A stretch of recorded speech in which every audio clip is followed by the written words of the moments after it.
The Israeli defense minister now confirms that Iran's top security official, Ali Larijani, has been killed in an overnight strike in Tehran. Iranian security official Ali Larijani and the head of the Revolutionary Guard's all-volunteer Basish force, Gholam Reza Soleimani, were both killed in overnight strikes, according to Israel's defense ministry.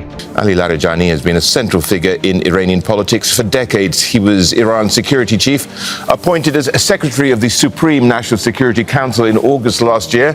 ኢራን እጅግ ቁልፍ የተባለ አመራሯን ከሰዓታት በፊት አጣለች። የእስራኤል የኢራን አመራሮች አድኖ የመግደል ኦፕሬሽን ዛሬም እንደቀጠለ ነው። ይሄ የኢራን ቁልፍ ሰው አሊ ላሪጃኒ ከፍተኛ ክትትል እየተደረገባቸው እንደሆነ ገብቷቸው ወደ ተራ ቦታ ዘወር ብለው የተሰወሩበት ሁኔታም ነበር፣ ግን አልሆነም። በመግቢያችን ላይ ተከታተላችሁትም ከዚሁ ጋር የተያያዘውን ነው ይዘነዋል።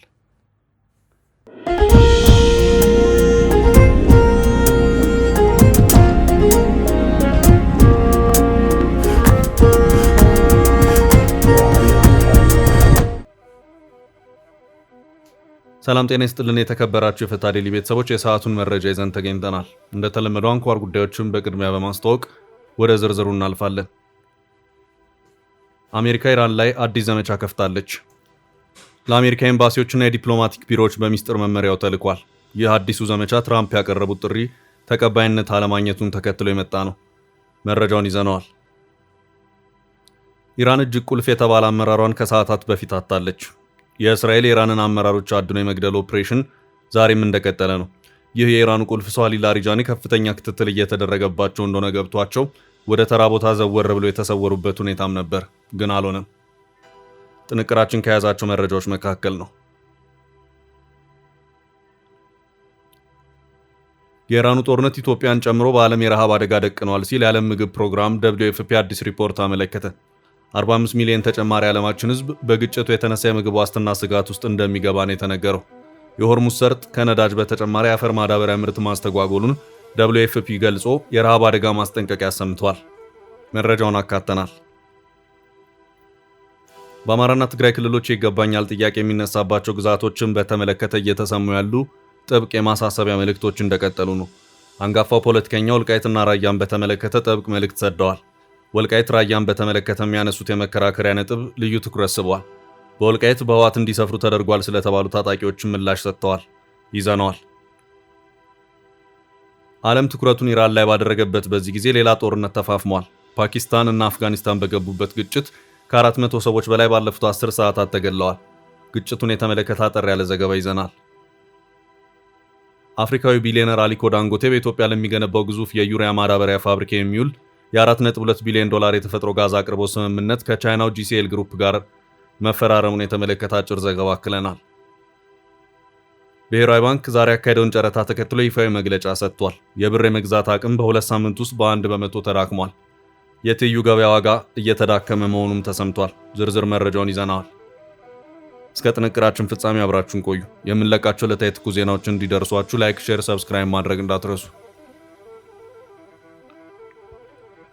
ከቃል ቀድሞ በተግባሩነቱን በማሳየት በጊዜው ገንብቶ በማስረከብ በደንበኞቹ ልብ ውስጥ የማይረሳ ቦታ ያዘው ዳኮርድ ሪል ስቴት አሁን ደግሞ በመሃል አዲስ አበባ ጀሞ አንድ ሳይት ላይ የሚገኙ በግንባታ ሂደት ላይ ያሉ በ2 ዓመት ውስጥ የሚረከቡ በ70/30 የባንክ ብድር አመቻችቶ ዘመናዊ መኖሪያ አፓርትመንቶችን ከልዩ ቅናሽ ጋር ይዞላችሁ ቀርቧል። ባለ 1 መኝታ 80 ካሬ፣ ባለ 2 መኝታ 118 ካሬ፣ ባለ 3 መኝታ 148 ካሬ ከ678 ሺህ ብር ቅድመ ክፍያ ጀምሮ እስከ 1 ሚሊዮን ብር የሚደርስ ልዩ ቅናሽ እንዲሁም የንግድ ስኮች ከ2 ሚሊዮን 699 ሺህ ብር ሙሉ ክፍያና 539980 ብር ቅድመ ክፍያ ጀምሮ በልዩ አቀራረብ ተዘጋጅተው ቀርበዋል። ለበለጠ መረጃ 0911057674 ወይም 0926930578 ይደውሉ። ዳኮርድ በልዩነት የተገነባ።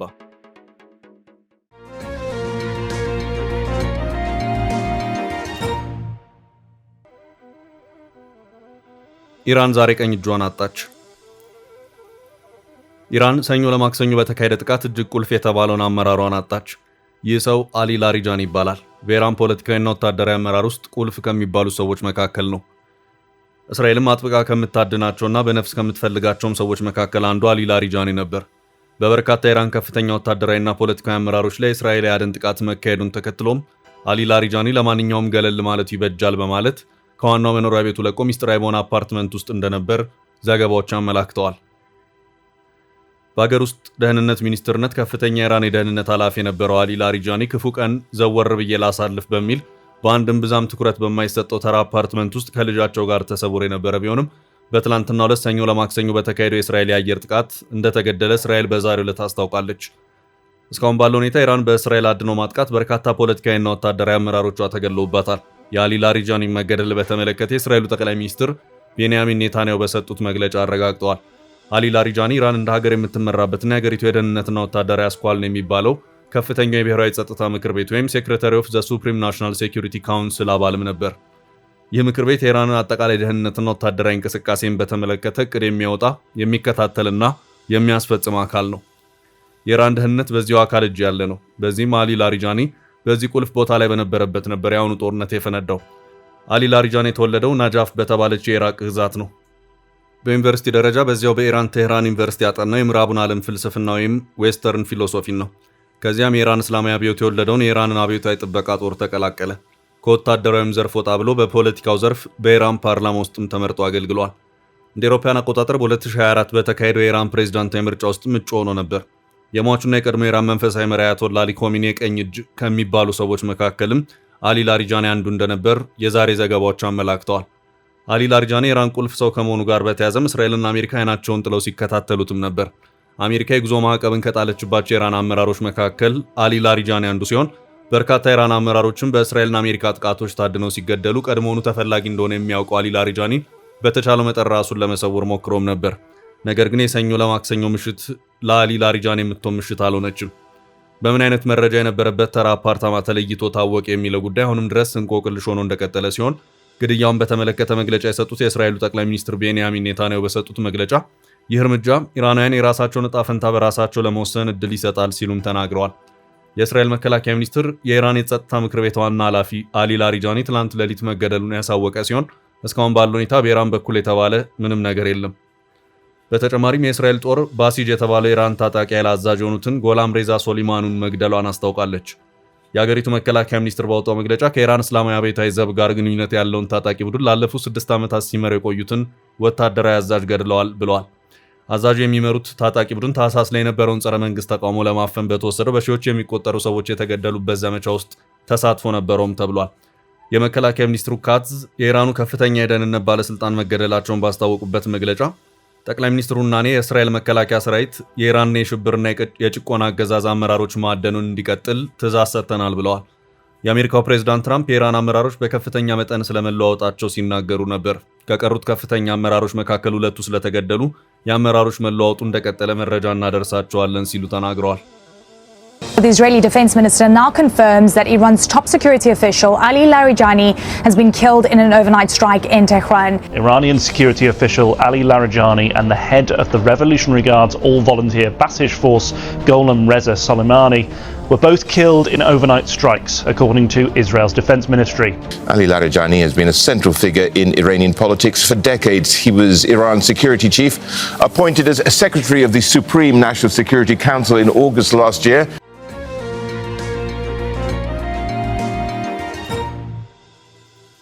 ወደ ቀጣይ መረጃ አለፍን። የትራምፕ አዲስ ዘመቻ። አሜሪካ ኢራን ላይ አዲስ ዘመቻ ከፍታለች። የአሜሪካ የውጭ ጉዳይ ሚኒስትር ማርኮ ሩቢዮ በዓለም ዙሪያ የሚገኙ የአሜሪካ ዲፕሎማቶች የየሀገራቱ መንግስታት በኢራን ላይ ፈጣንና ጠንካራ እርምጃ እንዲወስዱ ግፊት እንዲያደርጉ የሚያዝ ጥብቅ መመሪያ አስተላልፈዋል። በትላንትናው ዕለት ለሁሉም የአሜሪካ ኤምባሲዎችና የዲፕሎማቲክ ቢሮዎች በሚስጥር የተላከው ይህ መመሪያ የኢራን አብዮታዊ ዘብና ሂዝቦላህን በሽብርተኝነት እንዲፈርጁ ለሀገራቱ ባለስልጣናት ጥያቄ እንዲያቀርቡና ግፊት እንዲያደርጉ ያዛል ተብሏል። ሩቢዮ በመመሪያቸው ላይ ከኢራንና ከደጋፊዎቿ ሊሰነዘር የሚችል ጥቃት ከፍተኛ ደረጃ ላይ ደርሷል በማለት የውጭ ሀገራት መንግስታት በኢራንና በደጋፊዎቿ ላይ ጠንካራ እርምጃ እንዲወስዱ ግፊት እንዲያደርጉ ዲፕሎማቶቹን አሳስበዋል። መመሪያው በቀጠና ያለውን ከፍ ያለ የጥቃት ስጋት ዋቢ በማድረግ ሁሉም መንግስታት ኢራንና ከእሷ ጋር የተሰለፉ አሸባሪ ቡድኖች በሀገሮቻችንና በዜጎቻችን ላይ ጥቃት የመፈጸም አቅማቸውን ለማዳከም በአስቸኳይ መንቀሳቀስ አለባቸው ሲል ያሳስባል። አክሎም የኢራን መንግስት ከአንድ ወገን ከሚመጣ ጫና ይልቅ ለጋራና ለተባበረ እርምጃ ይበልጥ ተጋላጭ መሆኑን በመገምገም የጋራ ጫና ማሳደሩ የቴህራንን ባህሪ ለመቀየር የተሻለ እድል እንዳለ ያስረዳል። ዲፕሎማቶቹ ይህንን መልእክት እስከ መጋቢት 11 ቀን 2018 ዓ.ም ድረስ ለየሀገራቱ ከፍተኛ ባለስልጣናት አድርሰው እንዲያጠናቀቁ የጊዜ ገደብም ተቀምጦላቸዋል ነው የተባለው።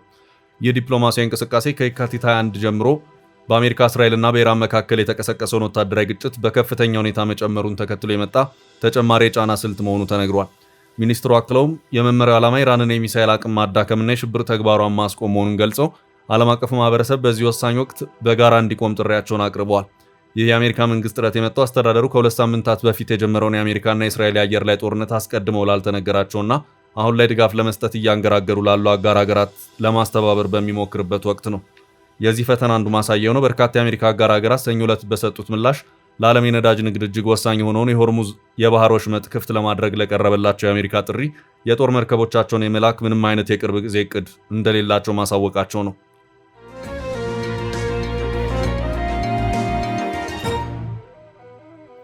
ወደ ቀጣይ መረጃ አለፍን። የወልቃይቱ 22000 ጦር ውዝግብ። በአማራና ትግራይ ክልሎች የይገባኛል ጥያቄ የሚነሳባቸው ግዛቶችን በተመለከተ እየተሰሙ ያሉ ጥብቅ የማሳሰቢያ መልእክቶች እንደቀጠሉ ነው። አንጋፋው ፖለቲከኛ ወልቃይትና ራያን በተመለከተ ጥብቅ መልእክት ሰደዋል። ወልቃይት ራያን በተመለከተ ያነሱት የመከራከሪያ ነጥብም ልዩ ትኩረት ስቧል። የቀድሞ የትግራይ ፕሬዝዳንትና የአረና ፓርቲ መስራች አቶ ገብሩ አስራት ስለ ወልቃይትና ራያ ከጋዜጠኛ ስሜነህ ባይፈርስ ጋር በነበራቸው ቆይታ በሰጡት ማብራሪያም ታሪካዊና ሆናዊ ክስተቶችን አንስተዋል። የአፋር ክልል በርካታ አካባቢዎች በቀድሞ አወቃቀር በትግራይ ስር እንደነበሩ ገልጸዋል። ነገር ግን ሕገ መንግስቱ ቋንቋን መሰረት ባደረገው አዲስ አወቃቀር ሲከለስ በትግራይ ስር የነበሩ አካባቢዎች ወደ አፋር ተካለዋል ሲሉ ገልጸው በተመሳሳይ ወልቃይትና ራያ ትግርኛ ተናጋሪዎች በመሆናቸው በትግራይ ስር መከለላቸውን አንስተዋል። ይሁን እንጂ ይህን መለወጥ አስፈላጊ ከሆነ በአጠቃላይ እንደ ሀገር ሊለወጥ ይችላል ሲሉ አቶ ገብሩ ተናግረዋል። የህዝብ ፍላጎት ከሆነ ሊለወጥ ይችላል በማለት አብራርተዋል። የህዝብ ስብጥር በህወሓት ስርዓት በመቀየሩ ይህ አካሄድ ትክክለኛ የህዝብን ጥያቄ አይመልስም በሚል ለቀረበላቸው ጥያቄም አዲስ ህዝብ አልተጨመረም፣ በራያም የነበረው ነው አሁንም ያለው ሲሉ አመልክተዋል። ዳንሻ ላይ በአብነትም 22000 የህወሓት ኃይል አባላት እንዲሰፍሩ መደረጋቸውን በተመለከተ ጥያቄ የቀረበላቸው ገብሩ አስራት በወቅቱ አካባቢው በትግራይ ስር እንደነበረ በመጥቀስ እንዲሰፍሩ የተደረጉት 2000 የማይሞሉ የጦሩ አባላትና ዴሞግራፊ መቀየር የማይችሉ ናቸው በማለት አመልክተዋል። በሁሉም መልኩ መከራከሪያ ሊቀርብ እንደሚችል ጠቁመው ትክክለኛ መፍትሄው ድርድርና ውይይት ነው ሲሉ ተናግረዋል። በጦርነት የሚፈታ ምንም አይነት ችግር የለም ያሉት አቶ ገብሩ አስራት በህገ መንግስቱ ሆነ በፕሪቶሪያ ስምምነት ላይ የሰፈረው ይህ ነው በማለት አጽንኦት ሰጥተዋል። ለሁሉም የሚጠቅመው ድርድርና ውይይት መሆኑን የቀድሞ የትግራይ ክልል ርዕሰ መስተዳደር አመልክተዋል። በሌላ በኩል በትላንትናው ዕለት ጀነራል ታደሰ ወረደ የትግራይ ግዛት ተቆርጦ አይሄድም በማለት ጠንካራ ይዘት ያለው መልእክት ማስተላለፋቸው ይታወቃል። ወልቃይትና ራያና ጸለምት አካባቢዎች አከራካሪ እንደሆኑ ተደርጎ እንዲታይና እንዲሰርጽ ሆን ተብሎ እየተሰራ ይገኛል።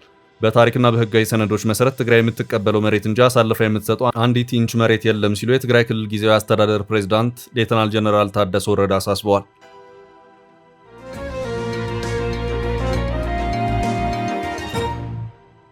በቀጣይ ርዕስ ነዳጅን በተመለከተ በመንግስት የተሰጠው ተጨማሪ መረጃ። የትራንስፖርትና ሎጂስቲክስ ሚኒስቴር በዓለም የነዳጅ አቅርቦት ላይ የተፈጠረውን ውጥረት በዘላቂነት ለመፍታት በነዳጅ የሚሰሩ ተሽከርካሪዎችን ወደ ኤሌክትሪክና ተፈጥሮ ጋዝ የመቀየር ስራ መጠናከር አለበት ሲል በዛሬው ዕለት አስታውቋል። ሚኒስቴሩ ሁሉንም የመንግስትና የፕሮጀክት ተሽከርካሪዎች ሙሉ በሙሉ ወደ ኤሌክትሪክ እንዲዛወሩ ለማድረግ የተጀመረውን እቅድ ወደ ሙሉ ትግበራ ማሸጋገር እንደሚያስፈልግም አሳስቧል። እስከ 20 ቶን የሚጭኑ ተሽከርካሪዎች ወደ ኤሌክትሪክ እንዲሁም ከ20 ቶን በላይ የሚጭኑ ወደ ተፈጥሮ ጋዝና ኤሌክትሪክ እንዲቀየሩ መንግስትና የግሉ ዘርፍ በቅንጅት እንዲሰሩ ሚኒስቴሩ አሳስቧል። ሚኒስቴሩ አያይዞም የህዝብ ትራንስፖርት አገልግሎቶችን በስፋት መጠቀምና ከአንድ ቤት በጋራ ተሽከርካሪዎችን የመጠቀም ልምድ ማዳበር ያስፈልጋል ብለዋል።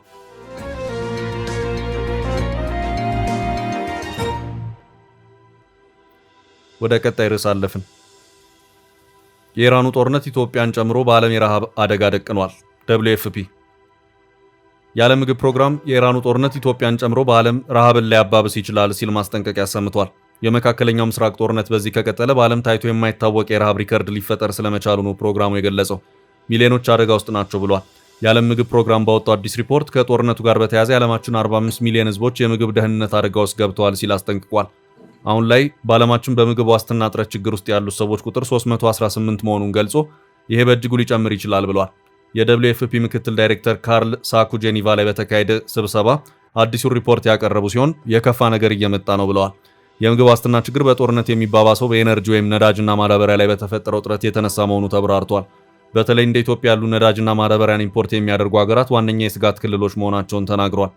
WFP ጦርነቱ የነዳጅ ምርትና የማዳበሪያ እጥረት የዓለም የምግብና ምግብ ነክ አደጋን በማናር ሚሊዮኖች ቤተሰቦች የምግብ ዋስትናቸው እንዲናጋ ያደረገ ነው ያለው የWFP ሪፖርት ከሳህራ በታች ያሉ ሀገራትን በተለይ ስጋት ይመለከታል ያለ ሲሆን ቀድሞ በግጭት ውስጥ ያለፉ ሀገራት አደጋ ውስጥ መሆናቸውን ጠቁሟል።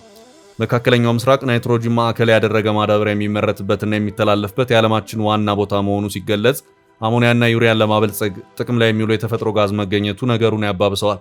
ታዲያ በአሁኑ ጊዜ በመካከለኛው ምስራቅ ያለው የማዳበሪያ ምርት በግጭቱ የተነሳ ፓራላይዝድ መሆኑን የዓለም ምግብ ፕሮግራም ገልጿል። ባለፉት 17 ቀናት በመካከለኛው ምስራቅ የማዳበሪያ ዋጋ ከባለፈው ዓመት ጋር ሲነጻጸር 92 በመቶ ጨምሮ ተገኝቷል። በተለይ ዩሪያ የ70 በመቶ ጭማሪ ማሳየቱን ሪፖርቱ ጠቅሟል። የገልፉ አካባቢ ለዓለም ገበያ ከሚቀርበው ዩሪያ 49 በመቶ የሚሸፍን ነው። ቀጠናው ለዓለም 30 በመቶ አሞኒያ አቅራቢም ነው። የማዳበሪያ ምርቱ 25 በመቶ በኢራን ተጽዕኖ ስር ባለው ሆርሙዝ ሰርጥ ውስጥ መሆኑንም የWFP መረጃ አመልክቷል። ከአፍሪካ ባለፈ በአሞኒያ ምርት የአሜሪካ ገበሬዎች በወሩ የግጭቱን ተጽዕኖ የቀመሱ ሲሆን አሞኒያ በአሜሪካ ገበያ 41 በመቶ ዋጋው ጨምሯል። ይህም በምርታማነት ላይ ተጽዕኖ የጎላ ይሆናል። እዚህ ዋጋ ላይ መርከቦች የተራዘመ ጉዞ ወጪና ኢንሹራንስ ዋጋ ሲጨመርበት ለገበሬው ማዳበሪያን የማይቀመስ ይሆናል ነው የተባለው። እንዲሁም ዶላር በአማካይ በወሩ $51 በሊትር መጨመሩ የጦርነቱን መዘዝ አጉልቶ ያሳያል።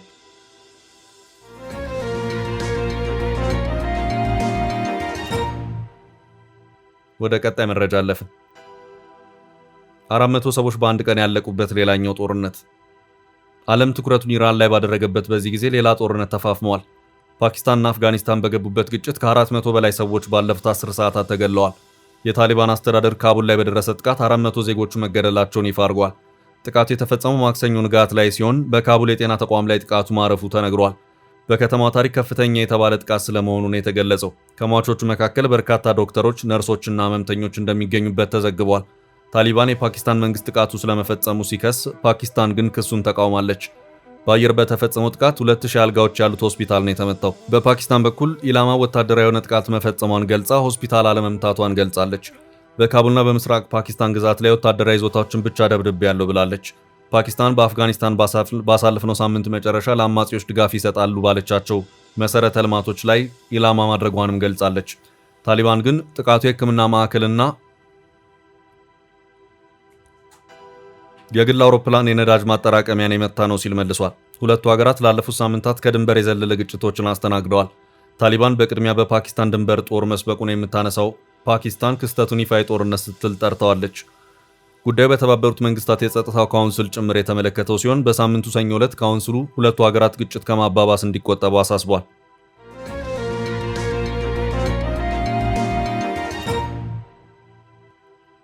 ወደ ቀጣይ ርዕስ አለፍን። ዳንጎቴ ለኢትዮጵያ ማዳበሪያ ፋብሪካ $4.2 ቢሊዮን ስምምነት ተፈራረመ። አፍሪካዊው ቢሊዮነር አሊኮ ዳንጎቴ በኢትዮጵያ ለሚገነባው ግዙፍ የዩሪያ ማዳበሪያ ፋብሪካ የሚውል የ$4.2 ቢሊዮን የተፈጥሮ ጋዝ አቅርቦት ስምምነት ከቻይናው GCL ግሩፕ ጋር ተፈራረሙ። ለ25 ዓመታት የሚቆየው ይህ ስምምነት በ$2.5 ቢሊዮን ወጪ ለሚገነባውና በዓመት 3 ሚሊዮን ቶን ማዳበሪያ ማምረት አቅም ለሚኖረው ፋብሪካ ዋነኛ የኃይል ምንጭ ይሆናል ተብሏል። የዳንጎቴ ግሩፕ 60 በመቶ እንዲሁም የኢትዮጵያ ኢንቨስትመንት ሆልዲንግስ 40 በመቶ ድርሻ ያላቸው ይህ ፕሮጀክት እስከ 2029 ዓ.ም ተጠናቆ ለአገልግሎት እንደሚበቃ ይጠበቃል። ፋብሪካው ሲጠናቀቅ በምስራቅ አፍሪካ ትልቁ ዘመናዊ ማዳበሪያ ማምረቻ ማዕከል በመሆን የኢትዮጵያን የሀገር ውስጥ ፍላጎት ከመሸፈኑ ባለፈ ለጎረቤት ሀገራት ምርቱን በማቅረብ የውጭ ምንዛሬ እንደሚያስገኝ ታምኖበታል። አሊኮ ዳንጎቴ በስምምነቱ ወቅት እንደገለጹት አፍሪካ ጥሬ ዕቃን ወደ ውጭ በመላክ ያለቀላቸው ምርቶች መልሳ የምታስገባበትን አካሄድ በመቀየር በራስ የመተማመን አቅሟን ማሳደግ ይኖርባታል ማለታቸውን የዶቼ ቬለ ዘገባ አመልክቷል። ይህ ግዙፍ ኢንቨስትመንት በሶማሌ ክልል የሚገኘውን የተፈጥሮ ጋዝ ከኢንዱስትሪ ምርት ጋር በማስተሳሰር በሺዎች ለሚቆጠሩ ዜጎች የሥራ ዕድል የሚፈጥርና የግብርና ምርታማነትን በእጅጉ የሚያሳድግ ስለመሆኑ ይነገርለታል።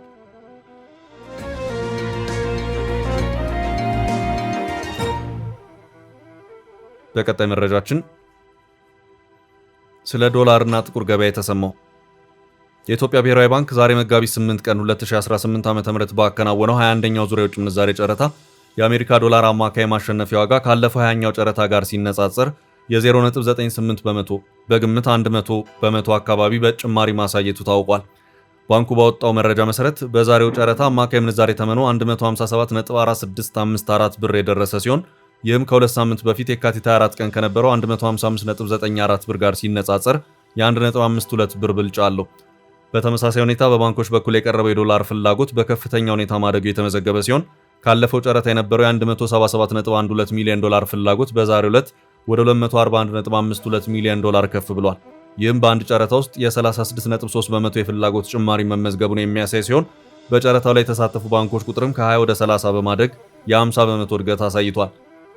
በጨረታ የቀረበው ከፍተኛ ዋጋም ከ156.05 ብር ወደ 158.50 ብር በመዝለል የ1.57 በመቶ ጭማሪ አስመዝግቧል። ብሔራዊ ባንኩ ለገበያ ያቀረበው የገንዘብ መጠን በሁለቱም ጨረታዎች $70 ሚሊዮን ሆኖ ቢቀጥልም በባንኮች በኩል የቀረበው የፍላጎት መጠን ግን ባንኩ ካቀረበው አቅርቦት በ245 በመቶ ብልጫ ነበረው። በከፍተኛ ፍክክር ውስጥ ካለፉ 30 ተሳታፊ ባንኮች መካከል 9 ባንኮች ብቻ አሸናፊ መሆን የቻሉ ሲሆን ዝቅተኛ የማሸነፊያ ዋጋ በበኩሉ ከ155.88 ብር ወደ 157.018 ብር አድጓል። የባንኮች ፍላጎት ለጨረታ ከቀረበው የውጭ ምንዛሬ በሁለት እጥፍ ተኩል የላቀ ሆኗል። የትይዩ ገበያ ዋጋ እየተዳከመ ቢሆንም የባንኮች የውጭ ምንዛሬ መግዛት ፍላጎት በከፍተኛ ሁኔታ እየጨመረ መሆኑ እየተገለጸ ነው። ከባህረ ሰላጤው ግጭት ጋር ይሁን አይሁን ባልታወቀ መልኩ የጥቁር ገበያ ከሰሞኑ መቀዛቀዝ እያሳየ ነው። በተመሳሳይ ብሔራዊ ባንክ ጠንካራ ቁጥጥር እያደረገ መሆኑ ይታወሳል። ለዛሬ ያዝንላችሁን ርዕሰ ጉዳዮች እዚህ ላይ ቋጨን። ላይክ፣ ሼር እና ኮሜንት በማድረግ ለቻናላችን ድጋፋችሁን መግለጽ እንዳትዘነጉ እያልን ከሌሎች መረጃዎች ጋር ደግመን እስክንገናኝ ቸር ያሰማን ስንል ተሰናበትን።